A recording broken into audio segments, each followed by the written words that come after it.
Business कधी start झाला तुमचा हा? जय हिंद जय महाराष्ट्र मित्रांनो. तर आज आपल्या स्पोर्ट वर्ल्डच्या ऑफिसमध्ये गोंदानगरच्या ब्रँचमध्ये मॅम आणि सर आलते. खूप चांगलं वाटलं मला त्यांना भेटून. आणि मॅम थोडेसे प्रश्न आहेत त्यांच्या मनात, ते विचारणार आहेत मला, आणि मी त्यांचा उत्तर जेवढे चांगले म्हणजे नाही का माझे एक्सपिरियन्स आहे ते मी त्यांच्या संगती शेअर करणार आहे. थोडं स्टार्टअप करताना तुम्हाला असं वाटलं नाही का आपला बिझनेस चालेल की नाही? थोडीशी भीती मनात वगैरे? एवढी भीती होती माझ्या आईच्या मनात आणि वडिलांच्या. माझे वडील कंडक्टर आहे, म्हणजे एकदम मिडल क्लास बॅकग्राऊंड मध्ये होतो आम्ही. आणि माझं एकदम म्हणजे नॉर्मल सगळं काय होतं. पण वडिलांकडून मी 30,000 रुपये फीस मागितली, आणि ते पैसे घेऊन माझ्या भाऊचा एक म्हणजे ना एक नातेवाईक होता, त्याच्याकडून एक बिझनेस स्टार्ट केला. मी ऑर्डर घ्यायचो आणि ते बॉम्बेवरून मटेरियल घेऊन अख्ख्या भारतात आम्ही मटेरियल सप्लायला सुरुवात केली. मग आमचा बिझनेस वाढत गेला. आम्ही 250 स्क्वेअर फीट वर पासून मग 1000 स्क्वेअर फीट वरती गेलो. मग पार्टनरशिप वाढत वाढत वाढत खूप मोठी झाली. एवढी मोठी झाली कोट्याचा आम्ही व्यवहार करायला लागलो. तर थोडे मोठे म्हणजे नाही का बिझनेस वाढला की थोडंफार मिसअंडरस्टँडिंग काय ना काय झालं आमचे वाद. तर आम्हाला एवढं मला डाऊनफॉल पडला, म्हणजे आमची पार्टनरशिप तुटली. मग परत आम्ही झिरो पासून मी परत सुरुवात केली आणि मग हिरो झालो. आज 2 ते 3 वर्षात आज स्पोर्ट वर्ल्ड ट्रेडर्स हडपसर गोंदियानगर मध्ये फास्ट रायडरचा ब्रँड लॉन्चिंग केलेला आहे, आणि अख्ख्या भारतात आपण मटेरियल सप्लाय करतोय. तर बिझनेस करायला कधी घाबरायचं नाही. आणि जे मी बोलण्याची माझी पद्धत आहे, स्टाईल आहे, हे कॉन्फिडन्स कुठून येतो? हे माझ्या घरच्यांचा, माझ्या वडिलांचा, माझ्यावरती खूप जबाबदारी आहे. आता तुम्ही इथं पोरे जेवढे बघतायत सगळे धर्माचे पोरे आहे माझ्याकडे.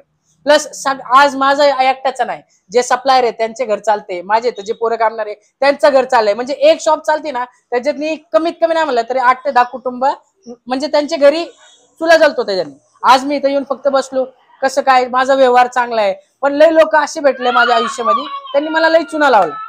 फॅक्टरी ते फॅक्टरी लोकांनी कचरा आणून माझ्या डोक्यात टाकले. पैसे ना हैदराबाद देईल, त्यांना माहिती आहे हैदराबाद पैसे सोडणार नाही, आज नाही उद्याच्याला देईल. पण मला नंतर मला कळलं की लोक कसं त्रास देतात, कसं हे येतात. मग मी त्याच्यावर टेक ओव्हर करून मला प्रत्येक म्हणजे नाही का प्रत्येक पायरी क्रॉस करत करत मी पुढे आलो.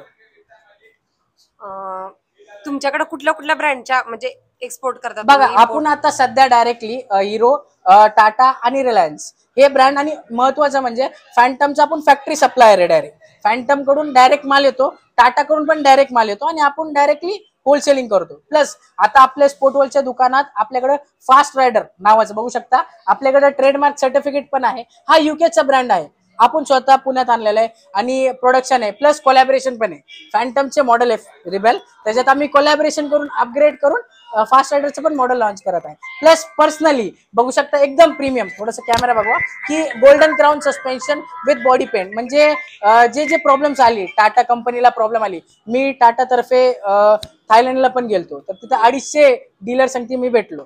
त्यांचे जे जे प्रॉब्लेम्स होते की हे प्रोडक्ट मध्ये हे मटेरियल नाही, हे नाही, हे त्रास आहे, कलर येतो, स्टिकर पेंट येतो, हे ते सगळे प्रोडक्ट्स मी नेगेटिव्ह पॉईंट माझ्या आयुष्यातले पॉझिटिव्ह मध्ये जे जे डीलरचा प्रॉब्लेम होता सगळं प्रॉब्लेम सॉल्व्ह करून दिला. आता ओपन टू ऑल आहे पूर्ण भारतात.